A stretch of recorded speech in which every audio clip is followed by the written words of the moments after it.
What's up, guys? Welcome. Amanda Nybert, registered dietitian. Welcome to my first of many live Q&As. If you follow me through my stories, you know yesterday I put out a question box asking for your questions. What do you want to learn about in this first Q&A? I'm going to just be here for about 20 minutes because I want to keep these nice, short, and sweet. But if you are on the live call and you have a question you want to ask, please go ahead and ask that now, and I'll be happy to address that.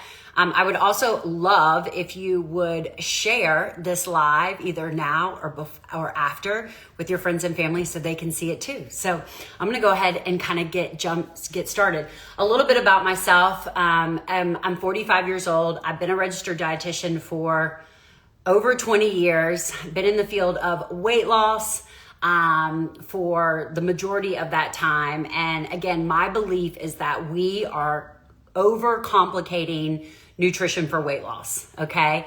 And really my approach is about simplifying nutrition for weight loss, like making it as easy as possible, guys, because when you feel overwhelmed or confused or it feels too hard, what do? You give up. And at the end of the day, your ability to see long-term progress, not short-term, the ability to lose weight, keep it off, and feel your best forever, because this is a long game. There's no destination.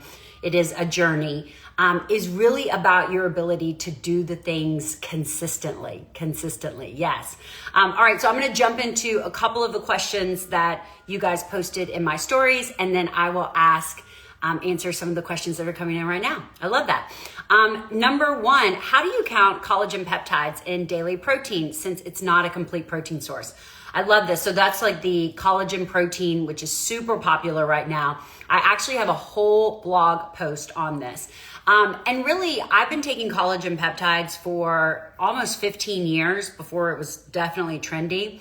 But I don't take it to support my protein needs. I take it to support my collagen needs, my joints, my hair, my nails, my skin. So again, you don't want to be using like multiple servings of collagen protein throughout the day in order to hit your protein goal, because like the question stated, it's not a complete protein source. Anytime that you're looking to optimize your protein, optimize protein muscle synthesis, optimize your metabolism, you really want to make sure that you're getting complete sources of protein, okay? And you can do that, obviously you can do that through animal protein, because animal protein is the most superior protein and it is the most complete. It has every amino acid in it. Or you can do that with a large variety of plant proteins. So if you are, vegan and you only eat tofu, you're not going to be doing that, so you got to create that variety.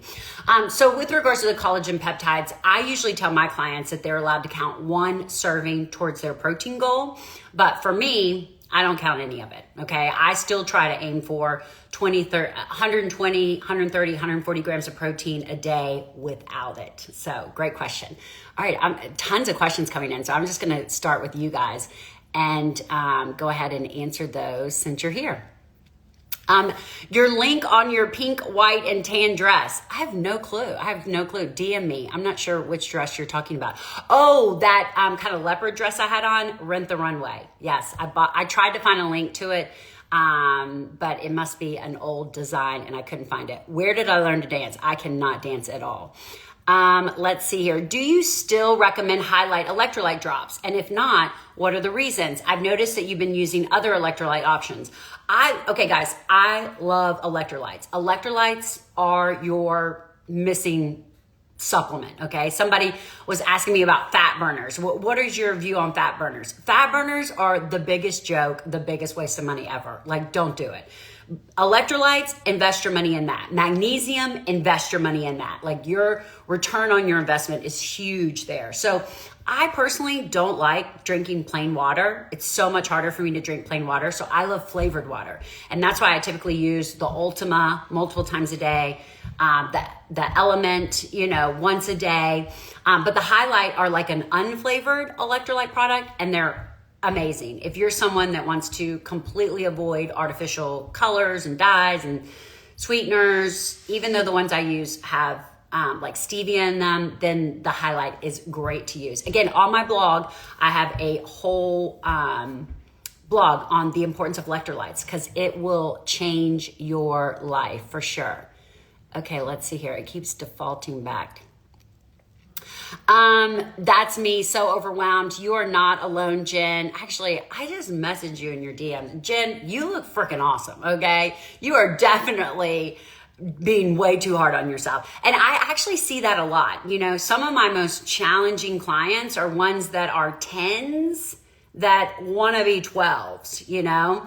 And it's like, I guess we still are struggling with that unrealistic ideal of beauty. I mean, I thought we were kind of past that with this whole like body acceptance, you know, kind of thing going on. And the fact that, you know, this kind of waif, you know, thin look is really out, and it's more about being like toned and fit, you know. And usually the women that I see that are super skinny, like that don't have fat to lose, but think they have fat to lose, it's a muscle issue.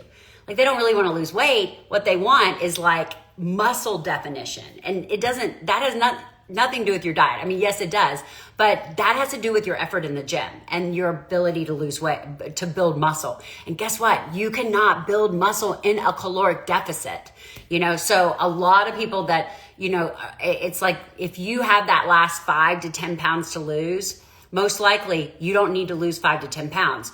You need to get in the gym to really get the look that you're going for. Yeah, so Jen, you're doing awesome. How long does it take to build muscle? It takes a long time, okay? So I had another client in office hours in my emails, and that's her, okay? She does not have weight to lose. She's what we call skinny fat, okay? So in order to get the look that she wants, the leaner look, she needs to put effort in the gym. And she jumped in office hours yesterday and was like, you know, I'm doing what you told me to do and it's not working. I was like, well, how long have you been doing it? She said 2 weeks. And I'm like, well, it's going to take a lot longer than 2 weeks. I mean, it's going to take months and months of consistency in the gym to build muscle. So again, 2 things you need when you're looking to build muscle.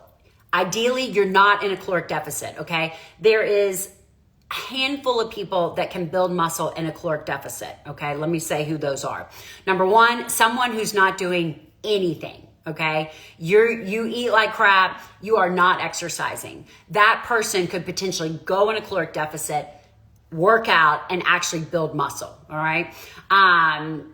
You know, it's the same thing. Maybe you're eating well, but you're doing 0 exercise. So again, that person with that type of foundation could potentially build muscle in a caloric deficit, all right? But if you're pretty dialed in and you know, you're lifting weights, then for you to build like for me to put on muscle mass, I'm going to have to eat in a caloric surplus, and I'm going to have to do progressive overload workouts. Like you literally have to be very structured with your routine, okay, for someone like me to build muscle.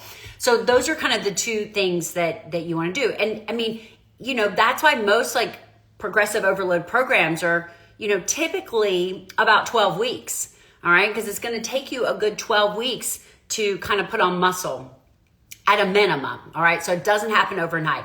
And that's why at the end of the day, guys, when you stop focusing on doing things for results and you start focusing on doing things because you know they're right and doing them to create consistency, that's when the real change begins, okay? I have a girl in my, you know, one of the questions was like, you know, I've tried every program. You know, this year I've invested in 2 different programs and they haven't worked. So I'm hesitant to buy your program. And I was like, well, that's your problem, okay? Because you're not doing anything consistently. You keep trying something and then it doesn't work in 4 weeks. And so you give up, you stop doing it. And then you go looking for something else and then it doesn't work. And so you stop doing it. And it's like at the end of the day, and that's what Lean is. Lean is a foundational program. Everyone's like, how's Lean different than every other program out there? Well, I'll tell you, Lean is about creating a solid foundation. It is about creating the things that you need to do every day for the rest of your life, okay? And if you look at me and you see, again, you do these things when you want to lose weight, and you do these things when you want to maintain your weight. It doesn't change. And that's the problem, is that people are looking for quick fixes. They're looking for, things that are going to create rapid weight loss. And if they don't get the rapid weight loss, then they give up. And that's your problem. Okay, that's your problem. So what we focus on Lean is foundational stuff, like increasing your step count. Like ultimately, my goal in Lean is to improve your blood sugar management, okay, improve your blood sugar regulation, improve your insulin sensitivity, and increase your metabolism. That's what I want to do through very simple strategies like taking more steps, building muscle, eating more protein, balancing your macros, okay, whole food nutrition, yet understanding all foods fit, breaking the all or nothing mindset, prioritizing sleep and stress management. It's very simple, okay? And that's what we do. Once we create that rock solid foundation, then we build on it through additional strategies, like 10-day resets and, extended fasting and, elevated education, gut health information, hormone information. But it's like, if you come to me and you say, Amanda, my hormones, I get that all the time. My hormones are out of whack. What do I do? What do I need to change? I'm 50, whatever. And I'm like, not in terms of the Lean program, nothing, because I want to make sure that your foundation is super solid. Okay, let's see what changes we can make when we, create a solid foundation. Then from there, we know what tweaks to make. Yeah, so it takes a while to build muscle. Back to the question. Laura, what's up, Laura? Where were you, a gymnast or a cheerleader? I was a gymnast. Yes, I was a competitive gymnast all through high school. And I grew up in Virginia.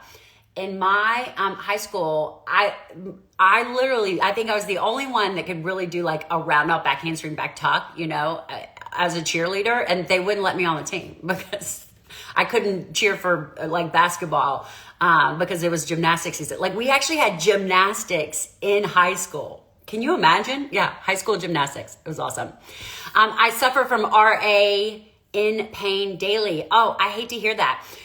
One of the things that, again, a lot of people are suffering from autoimmune conditions. I assume she's saying that she suffers from rheumatoid arthritis, which is an autoimmune condition.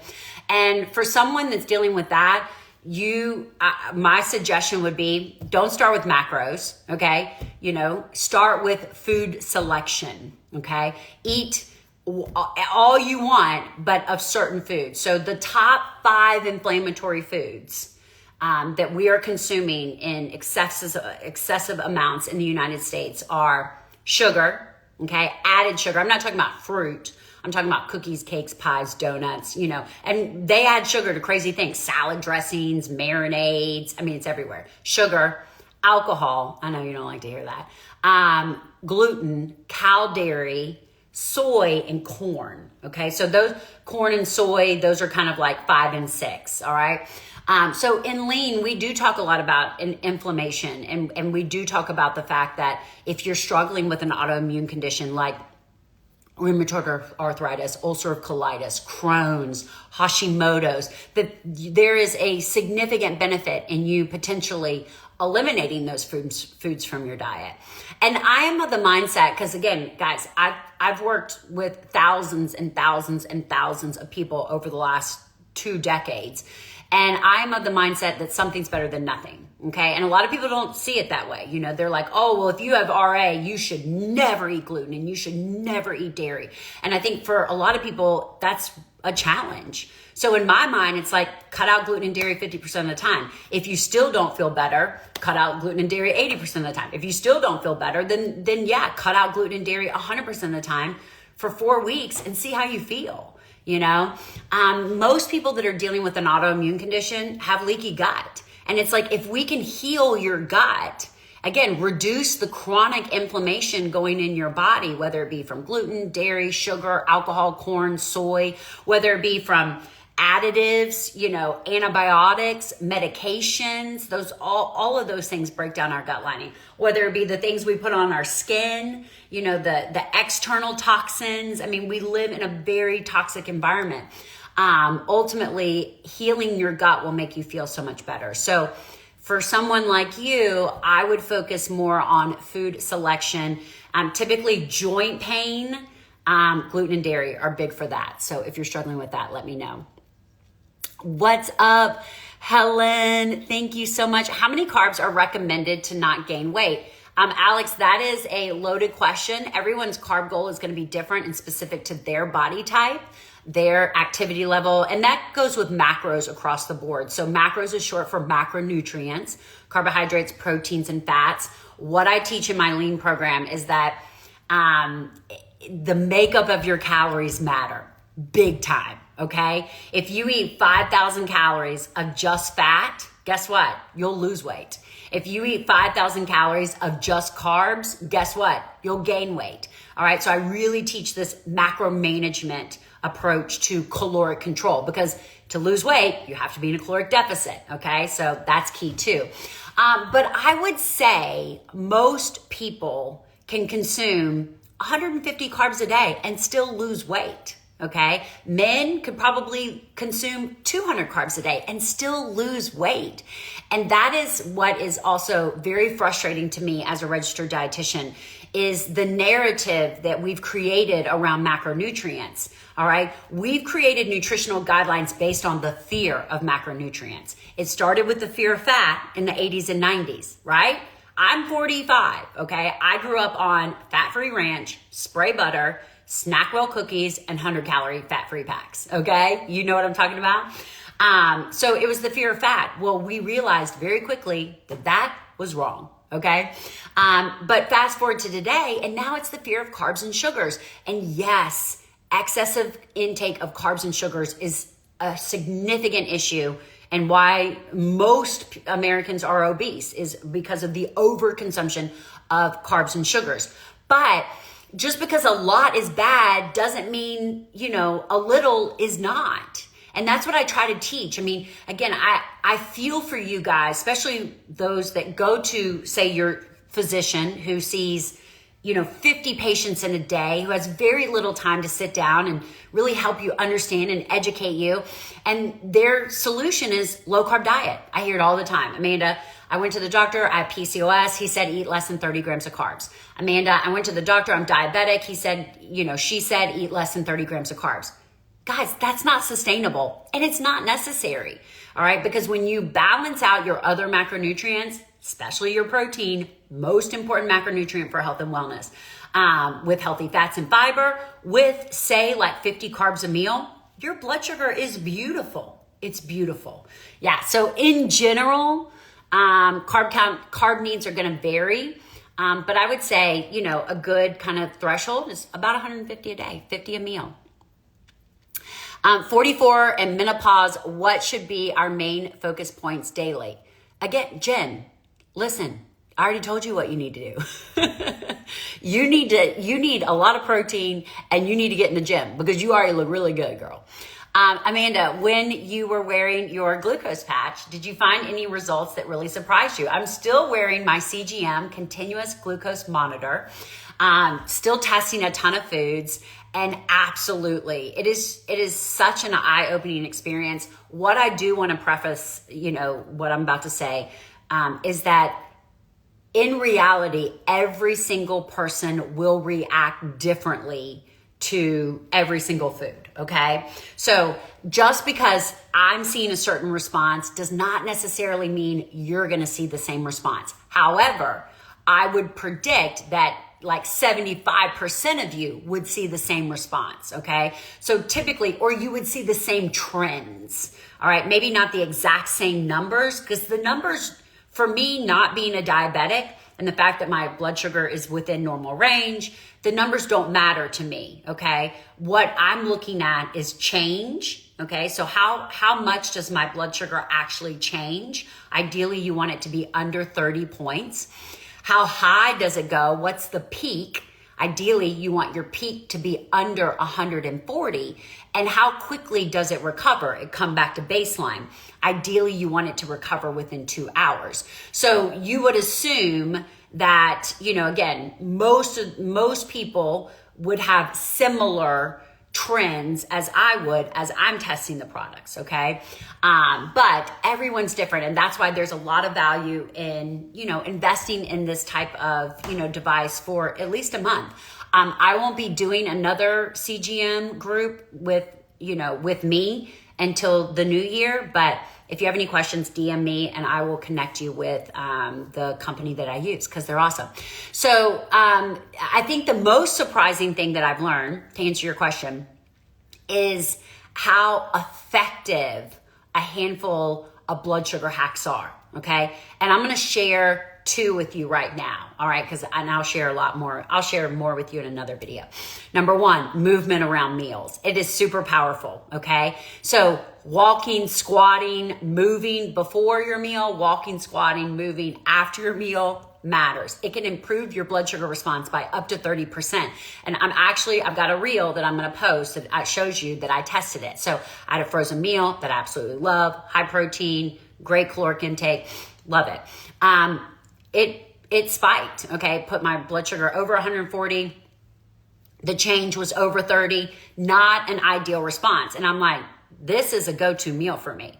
Okay, how can I make it better? So I ate it again another day. I did 40 squats before, just body weight squats.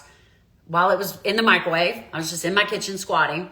Ate it, 5-10 minutes later, I did 40 squats after. And guess what? My blood sugar response improved 30%. I had a normal change. I did not spike over 140 and it came down within 2 hours. So movement around meals is extremely powerful for blood sugar regulation. So tip number 1, move around meals. Tip number 2, the order in which you eat your food matters.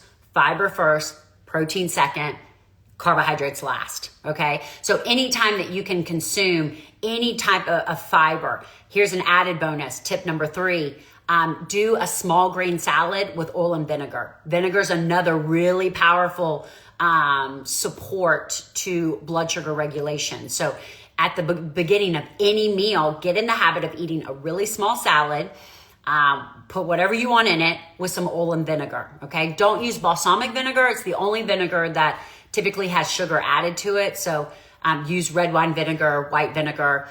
So fiber first, really critical, coats the GI, like puts a film on the GI system so the blood sugar can't run out as quickly. Protein, which slows digestion, also helps improve blood sugar response, and then carbohydrates. Yes, I do that. Collagen has been such a game changer for my hair. I love collagen. I have hypothyroid glam. She has hypothyroid glam. 120 kilograms, and I'm, oh Lordy. Clearly she's from another country because she's using all the metrics that we don't use. So starter motor, I have no clue. What is the source to find amount of protein in amounts of food? Good question. I'm going to answer about 3 more questions and then I'm going to wrap it up because I want to keep these nice and short.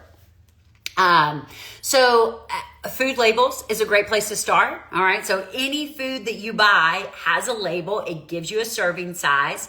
That's where a food scale can be very helpful. I don't think that weighing and measuring your food is very sustainable, but I think that doing it for a specific period of time can be very helpful because it creates what I call visual aids. If you weigh 3 ounces of chicken 10 times, you're going to know exactly what 3 ounces of chicken looks like. So just refer to your label and it'll tell you, 3 ounces of chicken has, 20 grams of protein. So that's one way to look at it.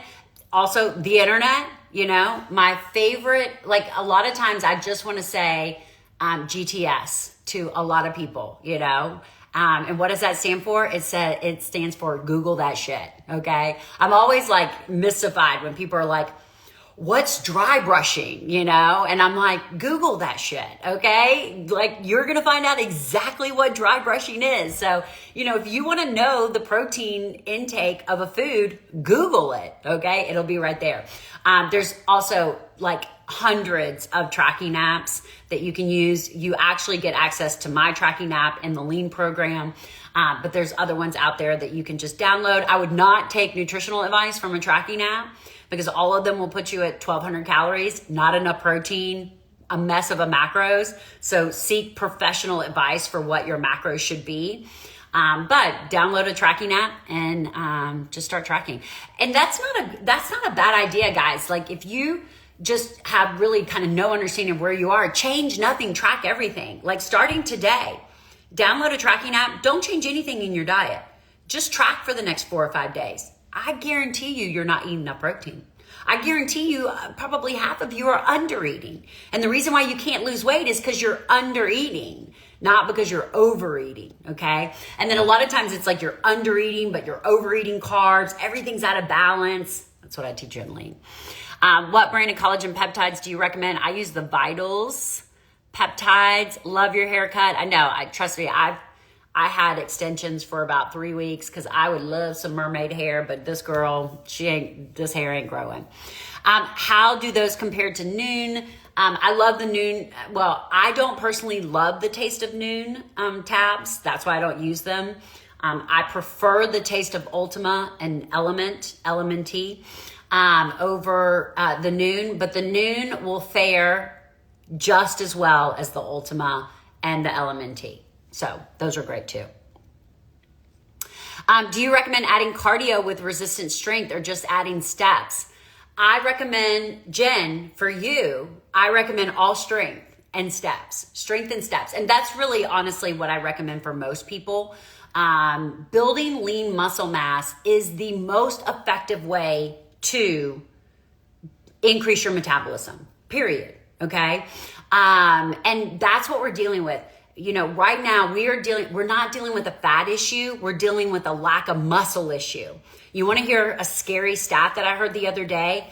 Our children have less muscle mass than we did at their age. All right. And I can see it, you know, at the pool. You know, it's like you used to see like that one kid that had, you know, the little baby fat, you know, the little chubby belly that they typically grew out of. You'd see that kid kind of every once in a while. And now it's even like lean kids have that, like that fluff in that mid area, you know, and that's because our kids are living on sugar and carbohydrates.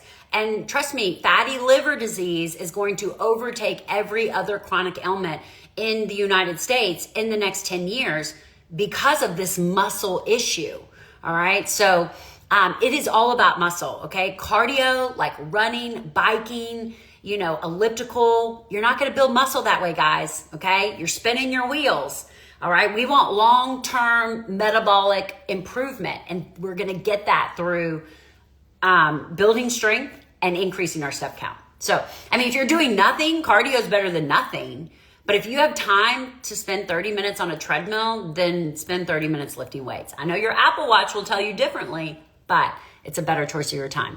Okay, one more, and then I'm going to stop answering questions because I said I was going to keep it to 30 minutes, but I love it because look at all these questions. So many good ones, but I'll be back once a week, maybe even more than that if you guys seem fit. Okay, so how do you use a CGM to help you lose weight? Number one, to assess your blood sugar balance, okay? Are you insulin resistant? Are you pre-diabetic? Are you, you know, what kind of issues are you dealing with? Remember, insulin is the number one fat storing hormone in the body. So when your blood sugar is elevated, you are producing insulin. When you are producing insulin, you are storing fat, period. End of story. No ifs, ands, or buts about it. In order to burn fat, insulin cannot be present. Okay. So what you learn from a CGM is how often is your blood sugar elevated? How often is your body producing insulin? Okay. If you're eating 6 small meals a day and your sugar is just high because of that, which is why 6 small meals a day is the worst advice that we were ever given. Well, probably not the worst, but one of the worst advices we were ever given.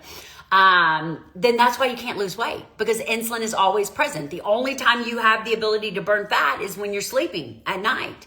All right. So my goal, again, through Lean, is to teach you how to maximize those periods when insulin is low. So that's one way that you use the CGM in order to lose weight. The other way is basically what I encourage my clients when they use it is like, look at the meals you eat often. It's like that frozen meal that I eat once a week. Okay, little did I know that it was creating such a negative blood sugar response. So now I know if I'm going to grab that meal and I'm going to try other hacks, maybe I'll eat a small salad with vinegar, oil and vinegar before it. Will that blunt the blood sugar response? Maybe I'll do 40 squats before and after. Take a walk before and after. Will that blunt it? Well, it did. It did blunt the blood sugar response. So seeing the foods that you eat over and over that you may think are good, supporting your health goals, when in reality, maybe they're not bad, but they could be better. They could be better. And then recognizing foods that you didn't even realize were causing an insulin response. Like, for example, that liquid IV. People just lost their mind over that. The amount of people that are drinking that product that is just causing fatty liver disease and diabetes, because it's basically just like drinking a Coke. That realization makes you kind of see, and also the visual. It's like when you see what happens when you eat Halloween candy, it's like, I don't want that to happen. So you're more likely to make better choices.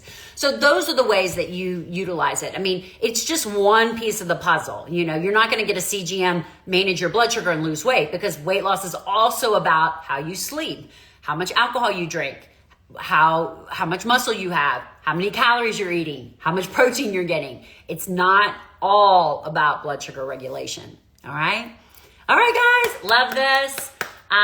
Appreciate you guys. Please, I hope this was filled with a ton of information. I'm going to post this on my main page. I would love it if you shared it in your stories, so people can hear this. I'm going to be live once a week. I'll be posting when I'm live in my stories, so follow along there. And love you guys. Talk to you soon. Oh, I have a session of lean starting on Monday. So if you are interested in creating a better foundation for yourself and you are interested in rolling into the new year in a better place, sign up. Sign up now. Link in my bio. Talk to you guys later.